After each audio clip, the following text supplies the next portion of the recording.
It's Divas That Care Radio. Stories, strategies, and ideas to inspire positive change. Welcome to Divas That Care, a network of women committed to making our world a better place for everyone.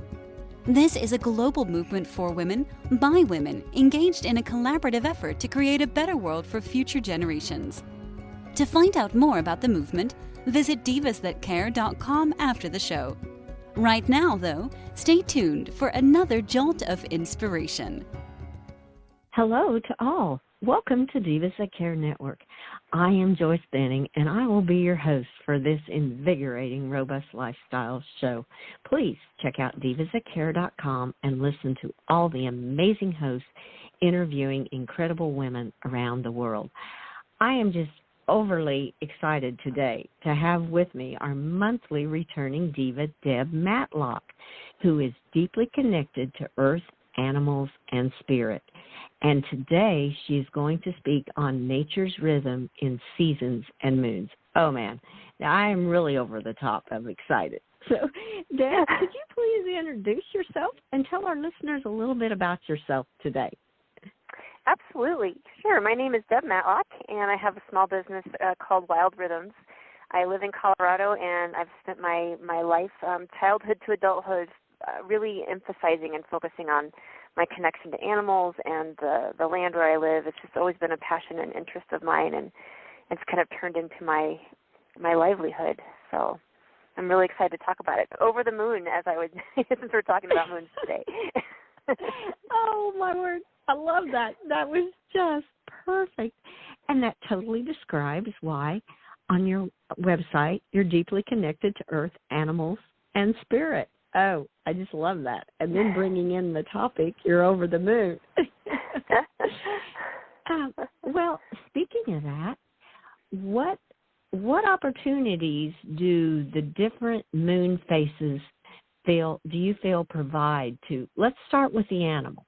What different opportunities or what different moods do you feel the animals have during the different moon cycles?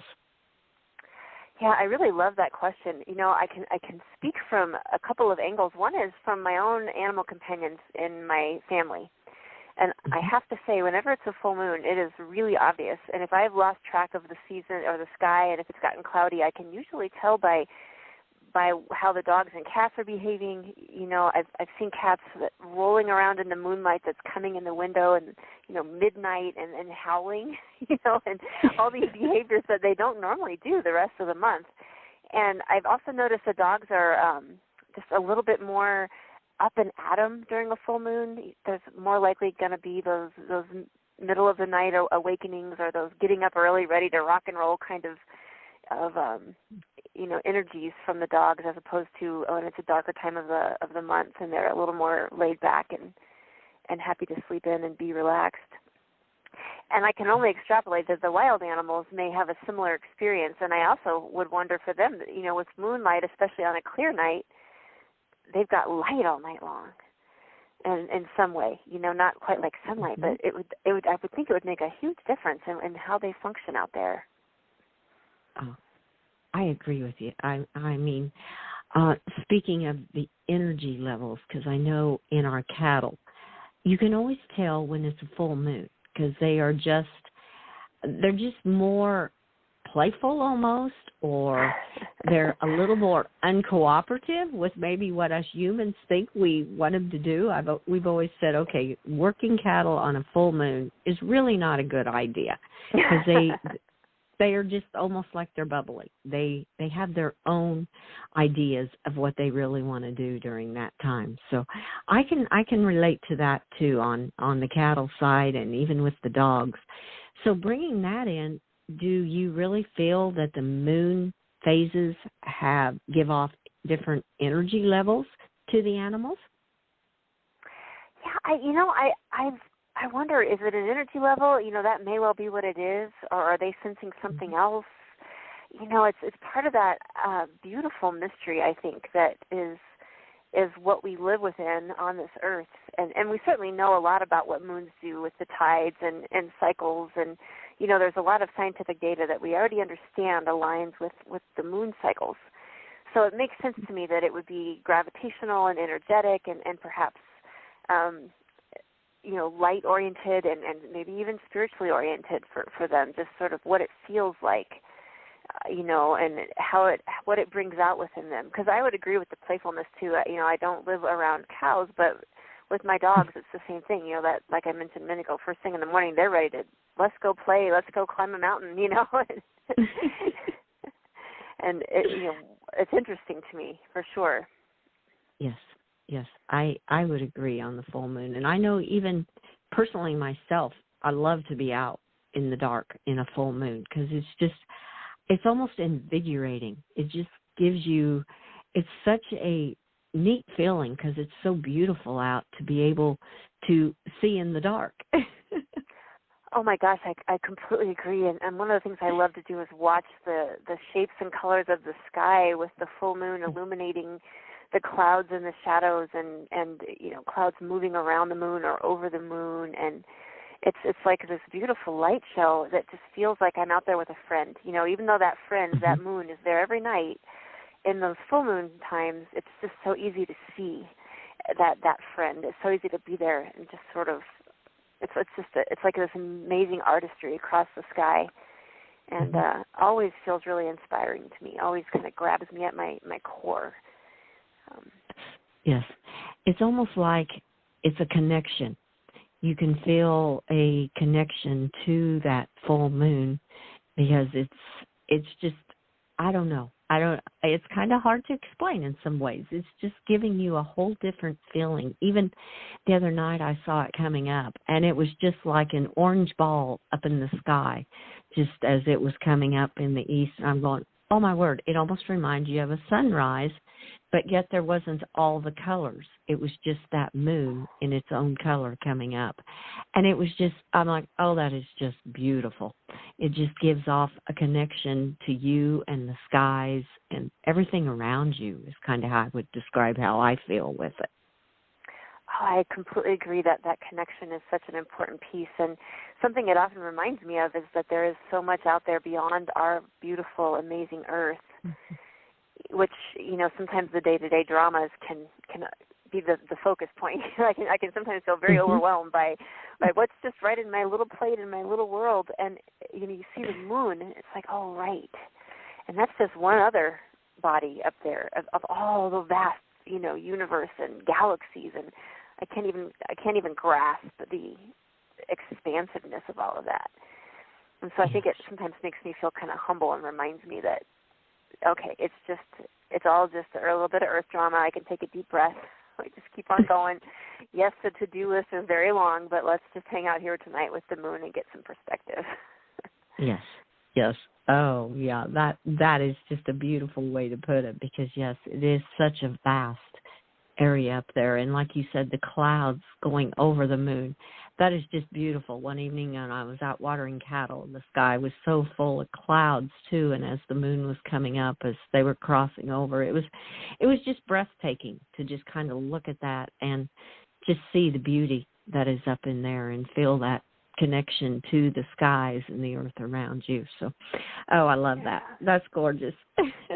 Yeah. It almost like it gives off a vibration of unity with all of the earthly things that are around you in some ways is kind of how I would almost describe it for my own personal self is how it feels. Oh, that is so beautiful, and that makes me think of all the songs and the poems over the years of people, lamenting a lost love and looking up at the moon and saying, I hope that you're looking at this moon too because it's the same moon and we can share this experience even though we're miles apart. Or, you're right, it is a beautiful unifier. I love how you said that. Well, thank you. And I just like what you said, you can look at that and all the other people around us in the world are looking at that moon too. And it's the same moon no matter where you're located. Whatever state, whatever country, it's the same moon in the sky. It may be at different times, but it's still that one moon that can bring us all together in unity. Oh, that's beautifully put too. I love that. Yeah, definitely. Well, we've talked a little bit of energy levels in animals. Do you feel, from your experiences, do you feel humans get this same energy level? I've shared a little bit about myself, but do you see that energy levels in different phases of the moon in humans also? I definitely do, and I can, of course, speak from my own experience and people that have shared with me. But I think, I know for myself, I tend to have more vivid dreams around the full moon. And it's kind of interesting to me. I'll wake up and think, oh, my gosh, what was that? And then it's like I'll remember, oh, right, it's a full moon. That's what that was. That's where that dream was completely in, And the other thing is I will sometimes feel more kind of awake and creative during full moons. I've heard other people say that they feel that during the new moon, or in the times when it's waning. Just it kind of brings them closer into themselves and into more of a cocoon, and they feel creative in there. And so I think it's a fun place for us all to sort of observe our own connections and our own experiences. What does it feel like, and do I notice any patterns month to month as the moon cycles kind of go through their rhythm? And then we can also, from there, we can learn about ourselves and our connection, and then we can work with that. If we know that we're always really super creative in the full moon, can we plan certain kinds of projects around that time of the month, Oh, I love that. That is some awesome advice to give to the listeners to kind of start keeping track of, just right on the calendar, maybe just a little note when it's a full moon, how you are feeling when the moon is in its different phases, how you are feeling. It can help each individual go deeper inside to themselves to find their own intuitions, consciousness, and just kind of figure themselves out a little bit more. Oh, that was some great advice. I picked up on that. I love that. Yeah, I think, and then it's just fun too. It gives us kind of a touch point at the end of the day to go out and check with the moon for a few minutes before we go to bed. Yes. Well, and I was just thinking in my own experience last week with the full moon, I had such vivid dreams, and I thought, what made me dream all these? And now when you said that, I'm going, full moon. I need to keep track if every full moon it's like that, because that's really interesting. I love that. Yeah. Well, yeah, exactly. And I feel like some of these dreams, it's like I really want to pay attention to them. What is it that I'm trying to reveal to myself, or what is the moon trying to share with me? Wow, that was, I would agree. And I've also I've had friends who've worked in ERs, for example, and in law enforcement who've said that they can definitely tell a different behavior in humans on the full moons, and more babies being born on the full moons and things like that. So I think our connections are just very deep and very, very foundational to us. Oh, I definitely do. It's just if we as humans take the time to look at those connections and don't just speed through life and not even see the connections between us and different phases of the moon and different things like that. So, yeah, I agree 100%. That's beautiful. Yeah. Well, we've talked so much about the moon. How do you feel the different seasons come into play in a lot of the ways we talked about the moons, being at energy levels? And we'll start with the animals. Do you feel animals have different reactions during different seasons, like we do to the moon phases? I do, and I think there's some similarities, like you mentioned. The moon happens in a monthly cycle, and the seasons happen in an annual cycle, so it's a little stretched out. But you still have these different, you've got summer where it's longer days and warmer nights, and, all of this, where I live here in Colorado, it's when we've got, things are growing and we don't have snow freezing everything, and, and then we move into fall where it starts to be a little shorter, a little crisper. Winter, spring, spring like it is right now is just vibrant and everything is bursting, and I know I'm feeling it, and I feel like I've seen that in the animals I live with, and of course the wild animals, but in my own dogs, for example, as we head into spring, I actually joke you can tell it's springtime not because the calendar turns to March 21st, but because the dogs and cats all get a little wild. And, cats are running around the house, leaping off of things, flying around. And, and it's my joke. It's like, oh, it's springtime. Here we go, I don't need a calendar. That's right. No calendar needed. Just wait for the cats to go a little nuts, And I think it's got to be that way out in the world, too. Of course, spring is something we can easily see in the animals we live near. The birds and the squirrels in my area, in my yard, are just working themselves to pieces right now. I mean, there's a lot of action going on and territorial stuff happening out there and, get off of my tree kind of stuff. Oh, yes. Well, and spring to me has always meant new birth. It's like a new beginning each year. And because everything's greening up, the trees are budding out, and being on a ranch, it means calving season. The new babies are coming. And it's just, to me, spring has always been, it's like we start over new. It's a new, refreshing time for me in my life. I've always loved spring. It's just beautiful to me. And watching them little baby calves, I mean, you talk about energy levels. I mean, it's sometimes they're just like, they've got to run off energy. They just run, and then all at once they stop. Like, okay, I'm good now. I got that energy burst out of me. That sounds like a puppy, where it's like, okay, crazy time. Oh, nap. Mm-hmm. Yes, and like you said, the birds are so busy out there right now, and the squirrels, and you just see animals everywhere, and everything's so beautiful and green. And I always think the sunrises and sunsets in the spring time are so, they're just vivid. They're just very refreshing, too. So I love spring. Yeah. No, I do too, and I also have to be honest. I feel the spring cleaning urge. I mean, I don't want to admit it to myself because it means I've got to find time in the calendar, but I feel it. It's like I want to clean out closets and I want to shampoo carpets, and I just want to do all of that really badly right now. Yeah, it's like I want to clean out the old. I want to get rid of the old, and it's a new birth. I want to bring in the new. Yeah. And, I've heard a lot of people in different cultures as well talk about springtime as the actual new year, not really January 1st, for all the reasons that you just said. Oh, I love that. I think it should be. Personally, that's my new year, is the springtime, because it's just, like I said, it means new birth to me, just new everything, and I love that feeling. Yeah. How do you feel? Yes. How do you feel, is spring giving off, do you feel higher vibrations in different seasons of the year are given off from the seasons and the earth itself? Yeah, that's an interesting question. I mean, I think I have to think about how I would actually define vibration, because I feel like for me, the seasons definitely have a different frequency and energy that reverberates inside of me. Spring is very active. Summer becomes a very out there, extroverted kind of time.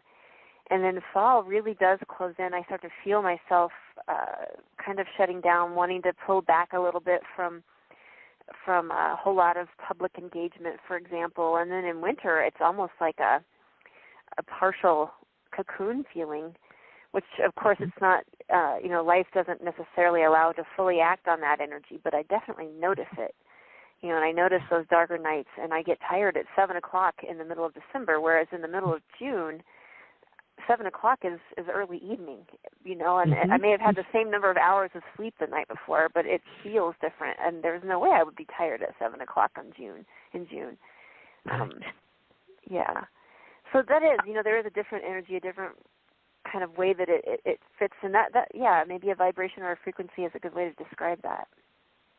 Oh, yes, I can totally relate, because I'm the same way. I mean, come springtime, 7 o'clock is early evening. I'm ready to go. And then in the wintertime, when it's dark and cold, I'm like, oh, man, it's already 7 o'clock. Right. Why am I up so late? Yeah, exactly. Right.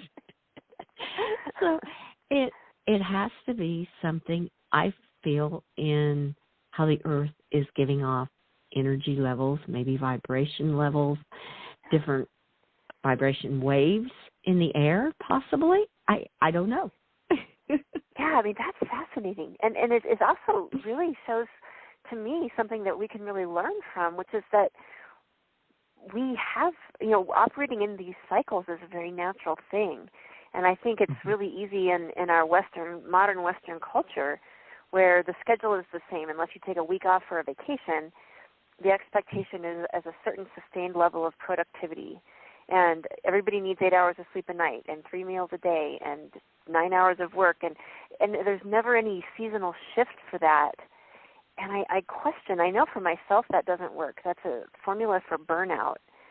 But I also question, what are we missing in terms of our vibrancy and our productivity and our frequency, like you're talking about, like our ability to respond to the frequency and energy of the earth of which we are so deeply a part, by expecting ourselves to operate outside of these very natural constructs, which is that we go through cycles and seasons, and we're not 100% productive every day. No flower blooms, 12 months of the year.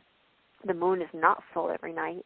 Well, it is, but the earth rotates, so, right. Part of the earth gets a break. And it's like, to me, there's so much wisdom in that, is saying, what are these cycles, what are these rhythms, and these vibrations? I love that you bring that up. And how do we integrate those into our lives even a little bit? Oh, yes. I love how you brought that out. As, to me, I kind of hear it as we need to be more in tune with what nature, the earth, the cycles, the seasons are telling us. I mean, a flower, like you said, a flower doesn't bloom year-round. So it's okay sometimes if we need to just relax a little bit and just breathe. I know the other day I was out with my horses, and it was very, very heartwarming to me. One of my horse, I could just hear him say, just relax and enjoy the moment. I'd had a busy day doing this, doing that, and it was just like he was telling me, it's okay, relax. I'm like, oh my goodness. It was just beautiful. So yeah, wisdom, right? And the horse obviously is like, well, you humans really need to understand the natural rhythms of things. And I see it so much in them, because they have time where they play and they have time where they rest. And last night they were playing, they were bucking and just playing with one another. And during the afternoon, they were all laying down like, okay, it's rest time now. I'm going, if humans could only relate more and weren't always so busy bustling around, they tell us so much if we would only just listen. And I feel it's all around us. Yeah, I absolutely agree. And I think you're right. It's just the awareness and then not beating ourselves up, because, it is a challenge. We're dancing within a culture and responsibilities, but also all of this wisdom all around us. And so to me, I feel like it's life work to sort of weave all these things together. Yes, it is. It is daily work. I mean, you kind of have to think about it and listen to your own intuition. Sometimes if it's saying, okay, my body's had enough, it's time to rest a little bit, rather than push it on to the next level. That's kind of what I think about. It's listening to what our body is telling us from what the earth is giving to us and the animals. Yeah, that is a really wise way of looking at it. And I think sometimes when we live with or near animals, we can also take cues from them. Like okay, the calves are really playful, or the dogs are really sleepy. We're in the dog days of summer for sure, and I'm really hot and tired too. So why don't I join them there for a little while, laying on the floor, taking a quick nap? Because they're very wise. They live in those places, and it's almost like they can't not live in those places, which I feel envious sometimes. When I see that. Mm-hmm. Yes. Well, and I've heard so much they live in the moment. They're not thinking about what they need to do in the next 30 minutes or what they need to do in the next hour.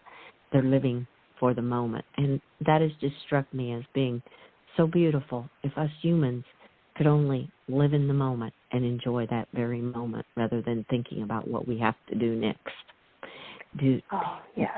Is that just my feeling, or do you feel there's something really to that animals do that and we could learn from them on that? Oh, I feel 100%. I agree with you, and I can say 100%. I will spend my life in an apprenticeship to them around these kinds of things, because they are just so much better at it than I can. I mean, I can come down here and talk about it, and I can feel it in my heart and soul, and I can try my best, and it's still, they do it better than I do. Oh, yes. Oh, how I can relate to that. if I would only listen to what they're telling me rather than go, yeah, I understand it, but I got to do this. Exactly. But have you seen how many emails I have waiting for me? Yeah, you know. Exactly. Oh, how true that is. Oh, I love that. That was just beautiful. Well, Deb, this has gone so quickly. We could talk about this, I think, for hours on the different seasons and the moons and everything on listening to nature and animals. This is just incredible. Do you have some final tips you would like to leave with our listeners from what we have talked about today? Yeah, you know, I think whether you're looking at the moon cycles or the seasonal cycles or both, the important thing is to going back to what we said before about just tracking how we feel. What is our experience as individuals? You know, not necessarily looking it up. What is the full moon? How are you supposed to feel? Let me Google that. You know, but what do we each feel when we stand outside and look at the moon? And tracking for ourselves what our experiences are, because that's the organic. That's where we really start to live on this earth as the natural organic beings that we are, and in deep connection with every living being around us, you know, and just sort of letting our experiences be the guide and the teachers. And then for fun, you know, Googling full moon, you know, what is it am I supposed to feel like? And, you know, you can see how it compares. But I think it's just tracking it and, you know, picking one, you know, like you said, maybe it's just 1 month where you track the moon each day, and each night before you go to bed, just sort of say, how did today feel? Energized, tired, you know, and just start looking for those patterns and looking for those rhythms that are within all of us, because we are ecological beings. And so, you know, we're all in it with all the other animals on this earth together. Yes. That was some beautiful tips. Yes, we're all living in the same nature, under the same sky, all in the rhythms together. And how beautiful to just bring it all together and work together with it. Oh, beautifully. I love those tips. Well, Deb, I want to thank you so much for being my guest. And this was just incredible. I just loved it, every minute of it. Oh, likewise. And it is just really an honor to be on the show. And I was looking forward to this all day. I was like, we're going to chat today. So thank you again for having me on. Oh, you are so welcome. And the feelings were totally mutual. And I want to thank all of our listeners for listening to this incredible interview with our amazing diva, Deb Matlock. And be watching. She will be back next month for our monthly session, and it'll be exciting to see about the topic for next month. So please be sure to check out all the hosts and their amazing shows on divasthatcare.com. And be sure to share this interview with Deb Matlock with all your family and friends. And as always, be kind to all. Give your animals an extra hug and share your love with them. And until we connect again on Robust Lifestyles, stay strong and healthy. Thanks for listening. This show was brought to you by Divas That Care. Connect with us on Facebook, on Instagram, and of course on divasthatcare.com, where you can subscribe to our newsletter so you don't miss a thing.